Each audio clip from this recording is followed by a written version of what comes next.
All right, welcome everyone to the FXR Spring Creek National Press Conference. This is the 450 division.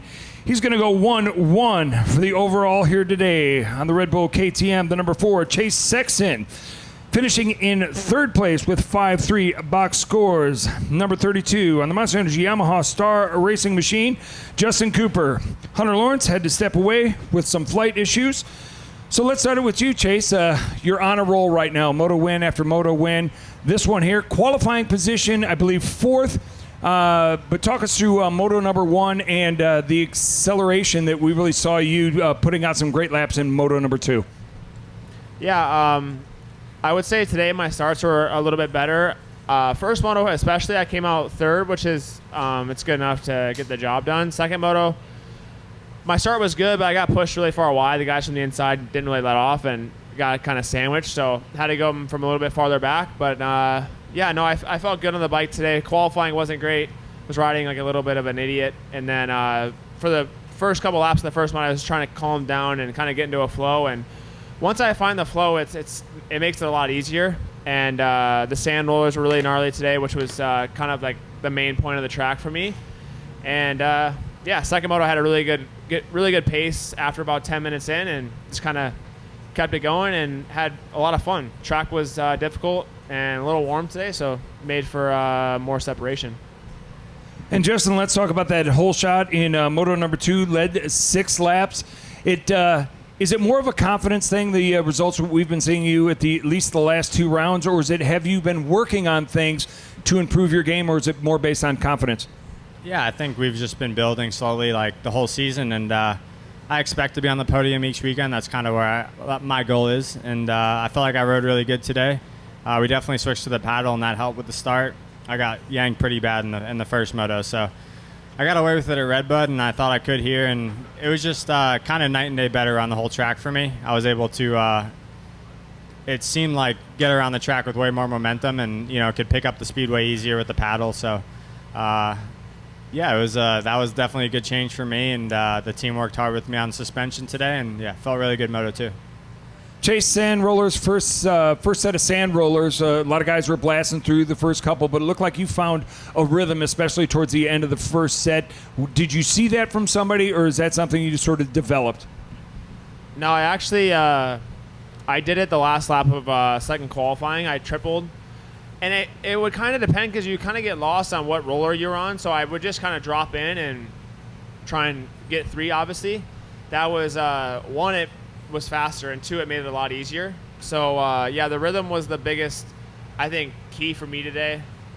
Skimming them wasn't really an option. It was really sketchy. And then doubling them wasn't super fast. So tripling, if you could do it and do it consistent, was fast. And I feel like first moto I got it pretty good, and then second moto even better. So it was big separation, I think, in the sand rollers. I talked to Amar after this, after the 252nd moto. I'm like, those rollers are the biggest I've ever seen. I've never seen anything like that here or even Redbud. So, they gave it to us today. What was your biggest takeaway, Justin, from Moto number 1, or what did you learn from watching somebody? Did you pick up some things on Moto number 1? I just got a terrible start. Like, I was probably like 12th, and by the time I got to 5th, like, I was so far behind those guys, and I really couldn't make up the ground. So it was kind of a lonely ride for me in Moto 1, and I knew I had to change something for this just to get off the gate better for Moto 2. So went to the paddle, and that fixed that, and just tried to put as many laps as I could down out front. And I felt like once those guys got around me, I took a breather, got back into my flow, and started making another charge up there. And it was almost on Hunter, and he made a mistake, I made a mistake. We both kind of went off the track, and was just trying to make that push to second. But happy with third, with the lightning at the end and the rain. Got a little bit sketchy, so good. This track can be brutal. This question of both of you before I turn it over. Where does it rate on the level of toughness that you've seen at Millville? Was it an easier track or one of the hardest ones that you've ever ridden on? I felt like it was from first practice. I didn't really get a good look at the track, but right when I went out, it seemed like they overwatered the track, and it started out really, really muddy and thick. So that was kind of different to what I've seen here, and I think as the day went on, it really didn't dry up much, whether it was overcast or whatever. So that was the tough part and made the paddle tire so good today. Yeah, for me, I thought, one, the sand rollers are really gnarly, and then also this track has a really, especially in the sand section, it's got a really hard base underneath of it, so you really have to be on your toes. And for me, I almost crashed in the sight lap first one. I'm like, dude, I gotta turn around. I can't be lollygagging because this track can come up and bite you. So I was really trying to stay on my toes and not override it, because when you override this track, it can bite you in a pretty bad way. It's almost like a MotoGP kind of style. It has a lot of like continued turns and not really a lot of stop and go. So you have to open the turns up, make your arcs nice, and almost ride it like a MotoGP track. All right, Brad Gebhardt from Big MX Radio. Let's go to Chase on this one. Your fitness is clearly there, but you also seem to be a lot more confident and just riding a lot more comfortable. Does that allow you to also like kind of take advantage of that fitness, feeling comfortable, not being tight on the motorcycle? Yeah, I would say for me, like the first motos recently have almost been more difficult because I was riding tight. Today was better. I try to fix that a little bit. And yeah, my fitness is good, but definitely more comfortable on the bike. I think since, not probably like Southwick, I got a lot more comfortable. And I think that week after Southwick, I made a big improvement just with my riding. We didn't really change much with the bike, but I started to pick apart the tracks more, and with confidence comes just more belief, and you trust it more. And for me, last weekend in Redbud, I had a really good second moto, and just kind of a continued build for me, honestly, just with my riding. Not so much the bike setup, but just trying to pick apart the track and not make it so difficult. Dan Beaver, NBC Sports for Chase. Lost my note, but the last two wins, I believe these are your first wins on the tracks. Did that give you a little more respect for the track, knowing that you hadn't won a moto here before? And did it help with your patience in the opening laps of the two motos? Redbud, for me this year felt more like what I grew up racing on. They put a lot of sand on it after 2017. Like 2018 for Destinations, I feel like it kind of turned almost for the worse, and then this year felt more similar to what I was used to riding, so I was more comfortable. And yeah, to be honest, it's just a confidence thing for me. It's not really a ride. I mean, it is a riding thing, but with confidence comes more, like I said, belief, and you're able to move around on the track and trust it a little bit more. So for me, that's been the biggest thing, is confidence and just riding better, honestly. So this track I've always had good speed at. Made a little bit too many mistakes in the last 2 years that's cost me the win. So this one I wasn't gonna. My plan was not to throw it away and just go out there and ride two solid motos. And talking about confidence, now with 5 straight moto wins and the 3+ points that you've made up in each one of those wins, are you starting to feel like you're taking control of the championship? To be honest, I'm just focused week in, week out. Like I don't let my mind get too far ahead, because that's when stuff can go wrong. So to be honest, it's trying to have fun and be present. This might sound a little weird, but after second practice, I went in my motorhome, just kind of turned the lights off, took a nap, and then woke up and meditated for about 10 minutes to try and just calm down and really just center myself and get ready for the motos. That's, for me, the mistakes seem to come when I get too riled up. It's not really a problem of just a lack of focus. It's more just me kind of getting too into it and kind of too antsy, honestly. So just trying to calm myself down and be more present. And for Justin, I believe this is your 5th moto podium, your 2nd overall moto podium, but maybe one of the best runs you've had this year, leading the laps, getting the whole shot. Is this the beginning of some sustainable, those two words are hard to put together, some sustainable momentum for the end of the season?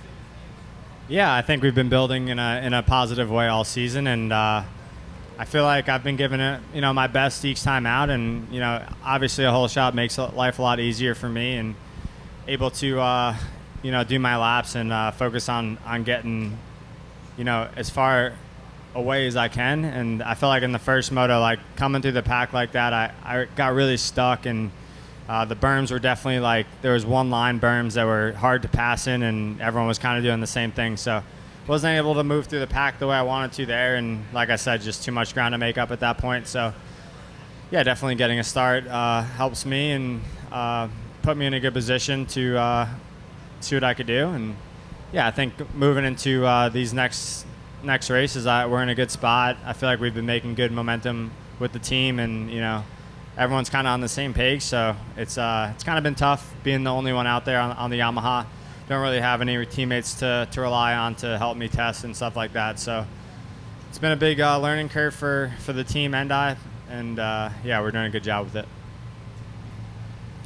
For Justin, leading the first moto, or second moto rather, it seemed like the plan was to try and run away and hide. That didn't happen. Like, those guys caught you. What can you learn from them? This being your rookie season on a 450 outdoors, like, what lines were you able to kind of change up? What did you learn from these guys that have been doing it for a little while?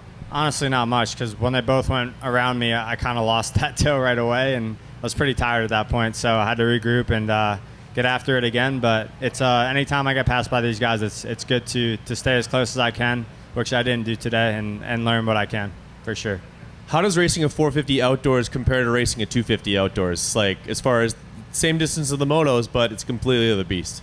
Yeah, it's a lot more power, bigger bike, more weight. So it's harder to set up, I would say. And being the only guy on the team has definitely made that the biggest challenge. So just being comfortable is important to me on this bike. And, it can definitely get a little bit sketchy at times. But just learning what we can each time out. And, it's not only me learning, it's the team learning with me. So it's been a good bonding experience this year, and we're learning a lot. Thank you. We'll go to Chase. Go to Chase here. Like, you didn't race outdoors on a 250 for very long. This is your third season racing it on a 450. Have you had to change anything about your week-to-week prep as far as fitness-wise and just kind of saving a little bit for race day, or is it business as usual?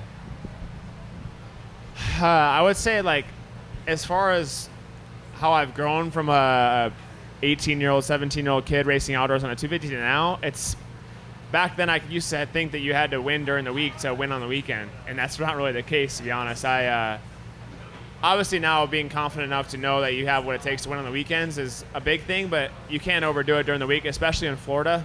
It's pretty hot, and you can really overdo it. So for me, the goal is obviously not. You want to be good during the week, but it's not where you win championships. So you got to kind of manage that and not overdo it, and obviously bring your best and what you have on the weekend. Because when I was younger, I used to go ham during the week, and it didn't really pay off on the weekends. Fair enough. And one last one for you is these last two wins, like, this area of the country is your neck of the woods. And growing up in this area, in this region of the country, and then going on to winning in the 450 class, going 1-1 on both of those days, that's got to be, like, those are our aspirational days that we dream of. Take me through experiencing those, being able to soak that in during the week, and sort of being present in that moment with several thousand people right at your feet cheering you on. That's got to feel good. Last weekend, like I said, it was very special. That is a place I grew up racing at. Here, I raced here a little bit. It was like 5 hours from my house, so not as much, but it was. It's cool because I know the Martins pretty well, and I would actually come up here and ride with those guys every once in a while, which was cool. And it's nice to be racing. Like, I don't know if you consider this the Midwest, but you can kind of, I guess, a little bit. So, it's pretty cool. And like I said, it's just nice to see a lot of familiar faces when you're at a race day. One last question to both of you. You guys are your hardest critic. What are one thing that you said, man, I need to do this better next week? It can be mental. It can be with opening your eyes for line selection. It could be technique. One thing that you told yourself, I need to get better at that. Both of you. You caught me with a trick question here. Well, you can say, I need to tell myself to relax. Whichever way you want to take it. What's one thing you gave yourself a note to? This I need to work on. Honestly, my first moto, I didn't have much intensity for the first half, and fixed that in between motos because I came out swinging in the second one. But I think we're going to go back, do some sprints, and just want to get firing earlier in the motos and so it's not, I'm not making up such a gap at the end. Just keep working on the starts for me. I worked on them quite a bit this week. We changed the bike a little bit for the start. But when you can get out front, like Justin said, it's a lot easier. You don't eat roost. I ate roost a lot today. I caught myself many times coughing up sand in the motos, so try not to do that, especially at Washougal. The roost hurts, so good starts would be key there. Incredible results. Thanks, guys. Appreciate your time. Welcome, everyone, to the FXR Spring Creek National 250 press conference.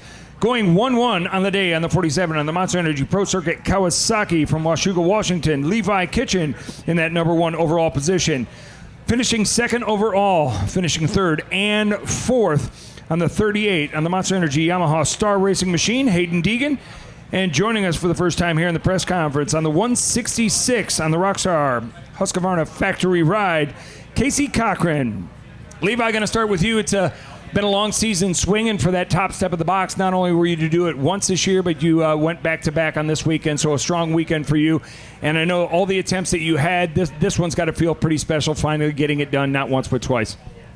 Yeah, for sure. Honestly, is this thing working? Yeah, there we go. First overall for me. It's, taken me like 3 years. So, yeah, really good day. First moto, I had to fight hard for that one. It was pretty warm. I think everybody would attest to that. So, yeah, I had to dig in that one. And then Moto 2, just had to let the race come to me. I fell on the first lap and then just slowly tried to make my way up. And it was fun battling with Casey. And he rode a great race. And, yeah, I got it done. Hayden, there's a lot to unwrap here with this one with you. Led some laps in Moto number 1. Right before the finish line, a little spin out, gained up some ground. But what happened in that corner that set you down on the ground? Yeah, I was just hitting the inside line, and there was 2 lines that came together, and it was a little blown out, so I just pushed the front, and just tried to get going again. Casey, you didn't even know you had the overall with the 9-2 scores. Pull a hole shot in Moto number 2, and looks like you led in 9 laps in that one. What was going through your mind, your thought process, and congratulations on a great day. Yeah, thank you. I knew getting out front was going to be important in that second moto with it being a little slick at the beginning. So, I got out front and then put down some pretty good laps early and just let the race come to me. I mean, it felt like I was back in an amateur race. And, I was just get to the line, say we led a lap, and then just keep clicking them off. And lap by lap, just came to me. Let's talk about all three. You can answer on this. How treacherous were the first 3-4 laps of Moto number 2 for you guys? It honestly wasn't as bad as I thought. I didn't take a sight lap. I know most people did, but I also did fall in the first lap because I probably was trying a little too hard, but it was just slippery. By the end of the race, it was pretty one line because there was really only one line that was tacky. Hayden, start of Moto number 2, sort of on the inside of the doghouse. That incident that happened, it sounded like you were saying that Chance Hymas was part of that. He looked like he had about a bike length in you. This start is a little sketchy from the end guys. They can push out. What was your take on that, and have you seen video of the start since podium? Yeah, I ripped a fast start. It was actually kind of sick. I came out of the gate and perfectly my rear wheel hooked up and I launched out. And me and Chance came together, ended up going down, and the way I fell, it hit my body in a good spot where I didn't get run over. I was right behind my bike, and I literally was just watching everybody get stuck in my bike. It was crazy. But, got going again. My pipe was pretty much sticking out the other side of my bike, so I had to kick it back in. And I knew it was a mud race, so everyone was going to be going a little slower than usual, so I had to just do perfect laps. I didn't want to make any mistakes, and made my way all the way up to 4th or 5th, and I don't even know. I think it was 4th or 5th, but ended up getting 2nd overall. Levi, let's talk about eventually getting by Casey. Was this something timed? You knew where it was going to happen, or you just sort of putting the pressure on to make these small mistakes happen that you could possibly get by? Yeah, I actually tried for a few times, and Casey, he would pick it up, and I just had to. I've had a couple races, especially in Supercross, where I would push a little hard and throw it away. So I just waited for him to, maybe mess up a little bit. And I was catching him quite a bit on the hill. So just waited for it and it eventually got him. Okay, so let's talk about the gap you started putting on the field, lap 1 or 2. Clean track in front of you, but still some, I'm sure, some harrowing moments along the way getting that lead. Yeah, it was a whole different experience being out front. So, yeah, to learn it pretty fast, and I think I looked back on lap 4 or something, or lap 3, and there was no one there, and I'm like, oh, all right, and kind of just went with it and stuck with my lines. And yeah, I could see Levi, and I could see the ground he was making up, and it was definitely on that hill part of the area. But once he got me, I picked up on a few of his lines, and yeah, he was riding really good. So yeah, it was just something I've never done before, but I'm glad to experience it. Casey, with a lead that quickly right off the hop, did you at all think that they might red flag it because everyone was so far behind, or? I was praying they didn't red flag it. If there was any time for a red flag to come out, that was the worst time. But I didn't even know. Like, I saw no one behind me, and I was like, oh, all right. Like, maybe the track is just everyone's going slower, and I'm the only one going fast. But turns out these guys went down, and obviously you don't know that whenever you're out front. And then yeah, so yeah, overall pretty good though. So you've been building out throughout the entire season. Seems like every single week you have one moto or a couple of motos that are better than the weekends prior. And you need a day like this or a moto like that where you lead laps and almost prove it to yourself that you belong with these guys. Did you prove that to yourself today? Yeah, for sure. I mean, I knew you have to believe in yourself all the time, and I believe that I have the talent and the ability, so I've always thought that. So to come out and kind of show everyone that I can compete with these guys is it's awesome for me as well, just to bring confidence and build it up. All right, for Hayden, what was going through your mind there when you're doing a complete front flip in the first corner there, and then I did like the dismount where you were able to put your feet down. Very impressive. Yeah, I was like, oh no, I like my front end. I got like a front end got hit or something, and it just knifed super hard. And I was like, oh, here we go, and it got tossed over the bars, and I just had to wait. I literally just stood there while people were riding over my bike, and then just had to wait, got back on it. Dan Beaver, NBC Sports.